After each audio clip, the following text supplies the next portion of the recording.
Kamu sudah kembali, Put. Apakah kamu tidak membaca pesan dariku?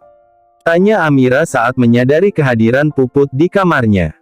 Maaf, Nona. Saya tidak membuka ponsel saya selama di perjalanan. Saya tidak enak jika memainkan ponsel di hadapan Tuan Thomas. Kau pulang bersama Thomas?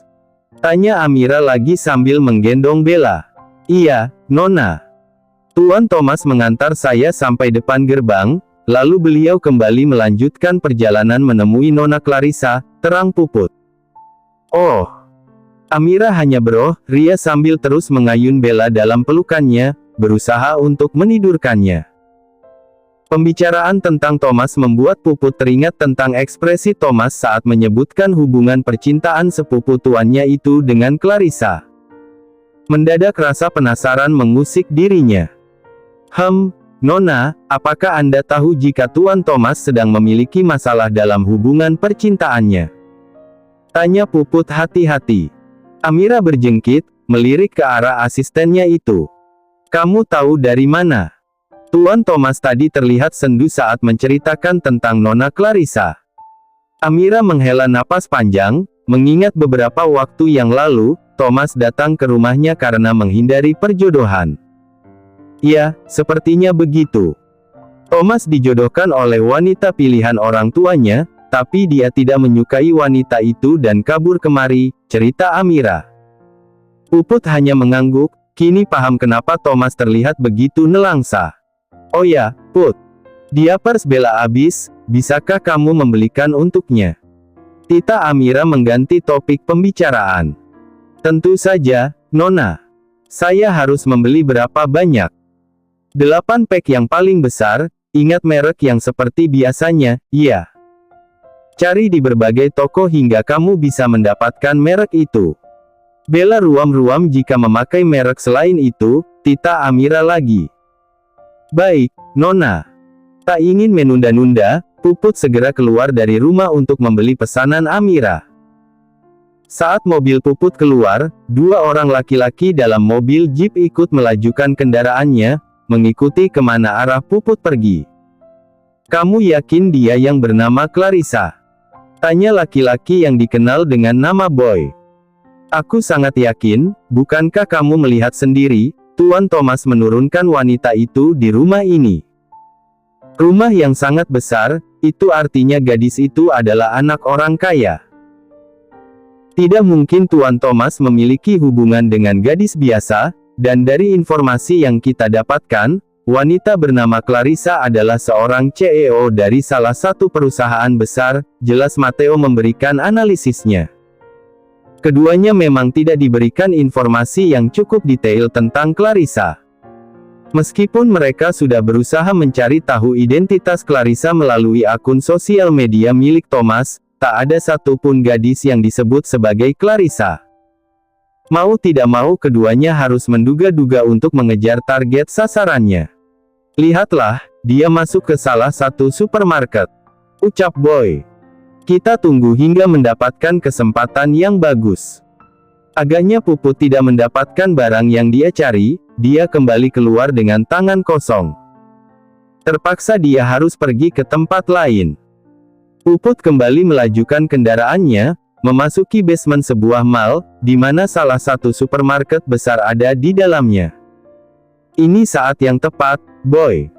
Tempat ini cukup sepi untuk menyeretnya masuk ke mobil kita, kata Matteo. Boy sepakat dengan apa yang dikatakan oleh rekan kerjanya itu.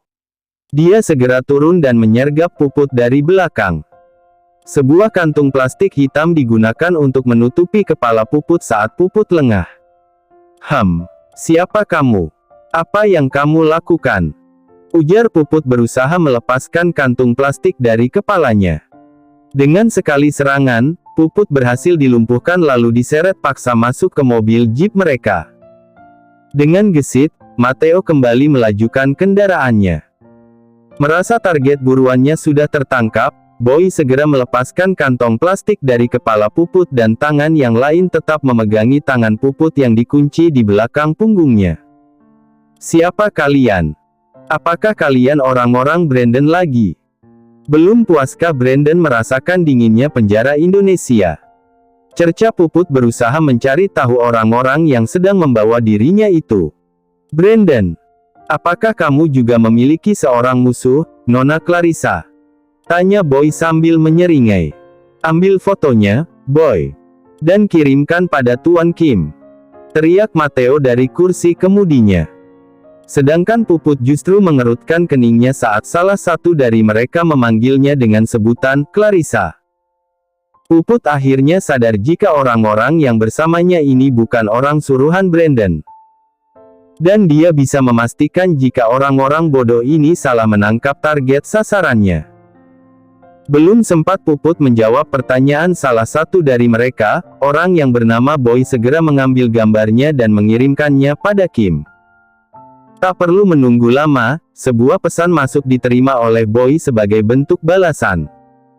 Dengan lantang Boy membacakan pesan itu di hadapan Puput dan Mateo. Segera singkirkan wanita itu. Jangan pernah biarkan Thomas melihatnya lagi. Terserah akan kalian apakan dia, kata Boy sambil menyeringai ke arah Puput. Apakah kita harus bermain-main sebentar, sayang? Sambung Boy lagi sambil mencolek dagu Puput. Puput yang mengetahui dirinya dalam bahaya segera memikirkan cara untuk melawan. Merasa pegangan tangan Boy pada tangannya sedikit mengendur, Puput memanfaatkan hal itu untuk berusaha terlepas dari kungkungan manusia bodoh itu. Puput berhasil terlepas dengan mudah dan mulai menyerang Boy, menendang perut Boy dan mendorong kepalanya ke kaca jendela dengan sangat keras, lalu melumpuhkannya dengan satu serangan di bagian belakang kepalanya, hingga Boy tak sadarkan diri. Mateo yang melihat rekannya diserang secara brutal oleh seorang wanita hasil tangkapannya, menjadi ikut panik. Namun, dia tidak bisa berbuat banyak karena dia juga sedang berusaha tetap fokus menyetir. Hei, aku tidak tahu jika kamu bisa bela diri, teriak Mateo dari balik kemudinya dan mulai bergerak menepikan kendaraannya, berencana melawan Puput. Namun, gerakan Mateo kalah cepat dengan Puput yang berhasil melingkarkan lengannya persis di leher Mateo dan nyaris mencekiknya. Aku merasa sangat lucu dengan kalian yang begitu bodoh. Kalian tahu, kalian ini salah menangkap orang. Aku bukan Nona Clarissa. Aku Puput, pengawal terlatih Nona Amira, istri dari sepupu Tuan Thomas. Terang Puput dengan penuh kesombongan. Apa? Mateo begitu terkejut mendapati kenyataan yang sebenarnya. Baru kali ini dia salah menangkap target sasarannya. Cepat hentikan kendaraan ini, teriak Puput lantang dengan tangan masih tetap berada di leher Mateo. Setelah mobil berhenti dengan sempurna, sama seperti Boy, Puput memukul bagian belakang kepala Mateo, membuatnya tergeletak tak sadarkan diri di atas setir mobilnya. Puput berusaha menarik mundur tubuh Mateo yang lebih besar darinya ke kursi belakang, dikumpulkan menjadi satu dengan Boy. Tak lupa tangan Mateo dan Boy diikat dengan tali yang dia temukan di bagasi mobil mereka. Aku harus segera menghubungi Ken, gumam Puput segera meraih ponselnya. Halo, Ken. Aku diculik. Pekik Puput terdengar panik. Apa? Kamu di mana? Apakah kamu baik-baik saja? Aku akan segera ke sana, katakan di mana posisimu saat ini. Sahut Ken yang juga sama paniknya. Aku baik-baik saja, Ken. Justru penculiknya lah yang kini sedang terkapar di jok belakang. Terang Puput mencoba tenang. Aku tidak mengerti apa maksudmu. Kamu diculik tapi penculiknya terkapar di mobil mereka sendiri. Iya. Jadi aku diculik atau menculik mereka ya, Ken? Mendadak Puput bingung sendiri dengan keadaannya saat ini, menyadari justru dialah yang kini berada di kursi kemudi mobil penculik. Udahlah, segera bawa mereka ke rumah Tuan Nicholas, ini pasti ada kaitannya dengan keluarga Tuan Nicholas. Titah Ken lalu memutuskan panggilan teleponnya. Kan? Sebenarnya aku yang jadi korban atau mereka? Kenapa justru mereka yang kubawa ke sarangku? Dalam keadaan begitu pula, Ujar Puput pada dirinya sendiri sambil melirik dua orang penculik yang masih terkulai lemas. Kenapa aku merasa akulah penjahatnya? Sambung Puput lagi sambil menggaruk kepala bagian belakangnya yang tidak gatal, lalu melajukan mobil itu ke rumah Nicholas. Kim segera bersiap untuk pergi ke Indonesia menggunakan jet pribadi miliknya setelah dikabari oleh anak buahnya yang telah berhasil menangkap wanita yang diakui sebagai Clarissa. Dia ingin menemui anaknya dan memperlihatkan kuasanya pada anak sematawayangnya tersebut. Ia ingin Thomas tahu akibat dari sikap membangkangnya adalah nyawa kekasihnya lah yang jadi taruhan. "Kamu mau kemana, sayang?" tanya Abigail saat melihat suaminya tengah berkemas. "Aku akan menemui anak tak tahu diri itu dan memperlihatkan bagaimana akibat dari ulahnya," kata Kim dengan nada sinis. "Aku ikut. Untuk apa? Membela setiap kesalahannya," cibir Kim. "Aku hanya ingin bertemu dengan Thomas, aku merindukannya," sahut Abigail tetap dengan nada bicara yang lembut. Dia tahu betul karakter suaminya yang keras tidak akan bisa dibalas dengan sikap yang keras juga. "Baik, berkemaslah. Terima kasih, sayang." Senyuman sumringah terbit di wajah ayu Abigail yang meskipun tak muda lagi, tetapi masih mengguratkan garis kecantikan yang tak pernah hilang. Sementara di tempat lain, setelah mendapatkan telepon dari Puput, Ken segera memberi tahu Nicholas tentang apa yang dialami oleh Puput. "Apa? Puput menjadi korban penculikan karena dia dikira Clarissa. Itu artinya Clarissa sedang dalam bahaya. Aku harus memberi tahu Thomas," kata Nicholas sembari menyambar ponselnya. "Tom, kau bersama Clarissa saat ini?" tanya Nicholas saat panggilan teleponnya sudah terhubung. "Iya, aku sedang bermesraan beberapa waktu yang lalu, hingga akhirnya kamu menggangguku," ketus Thomas merasa terusik. "Aku dapat berita penting. Clarissa dalam bahaya. Seseorang merencanakan penculikan untuknya. Beruntung penculiknya adalah orang-orang yang bodoh, hingga mereka salah menculik Puput yang dikira Clarissa," terang Nicholas. "Astaga. Lalu bagaimana keadaan Puput sekarang?" "Dia baik-baik saja." "Iya, dia baik-baik saja. Dia dalam perjalanan menuju ke rumahku bersama dengan dua penculiknya." "Hah?" celetuk Thomas terkejut sekaligus geli. "Asisten pribadi Amira itu memang gadis yang luar biasa," ujar Nicholas sambil melirik ke arah Ken yang diam-diam bangga dengan prestasi kekasihnya. "Aku yakin, ini semua adalah ulah papaku," kata Thomas dari seberang telepon. "Kau yakin? Siapa lagi? Papaku satu-satunya orang yang tidak segan untuk menyingkirkan sesuatu yang dianggap menghalangi rencananya." "Baiklah, kita bertemu di rumahku. Kita akan interogasi kedua penculik itu," ajak Nicholas lalu mematikan sambungan teleponnya. Nicholas kembali melirik Ken. "Kau benar-benar beruntung memiliki seorang kekasih yang bisa menjaga dirinya sendiri, Ken. Bahkan mungkin dia juga akan menjagamu," sambung Nicholas sedikit meledek asistennya itu, mengingat Ken tidak memiliki cukup ilmu bela diri seperti yang dimiliki oleh Puput. Seketika senyuman yang tadinya menyembul di wajah Ken sirna, merasa tuannya baru saja menjatuhkannya dengan ejekan. "Telepon Han, sampaikan pada papaku terkait hal ini. Ada kemungkinan ini semua adalah ulah Paman Kim," titah Nicholas sambil menepuk pundak Ken, kemudian berlalu keluar dari ruangannya, secara tidak langsung juga menyuruh Ken untuk mengikuti dirinya yang akan pulang ke rumahnya, bertemu dengan dua penculik yang berulah pada Puput. Sementara di tempat lain, Puput terus melajukan kendaraannya menuju ke rumah Nicholas.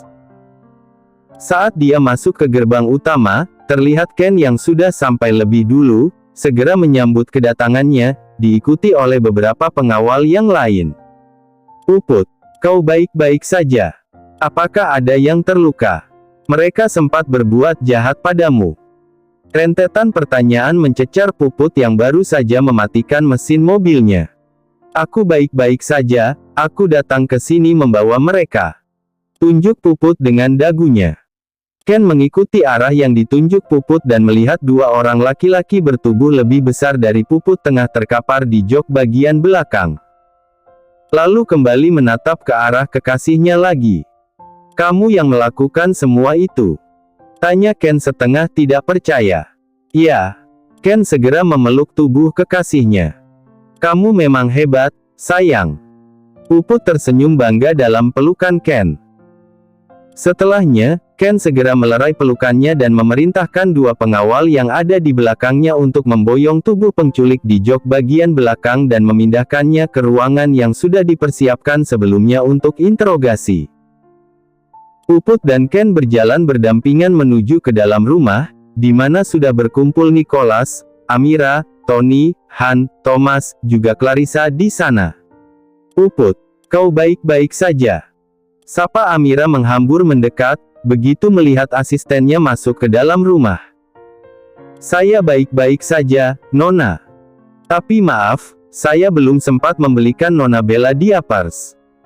Dan mobil yang saya kendarai sebelumnya masih tertinggal di basement salah satu mall," terang Puput merasa bersalah. "Tidak apa-apa, Put. Yang terpenting sekarang adalah kamu selamat tanpa kurang suatu apapun. Masalah diapers dan mobil biarkan pelayan lain yang akan mengambilnya. Istirahatlah," ucap Amira bijak. "Temani dia, Ken, pasti Puput kini sedang mengalami trauma yang sangat berat," sambung Amira pada Ken. Ken mengangguk patuh dan segera menyingkir dari ruangan itu bersama dengan Puput.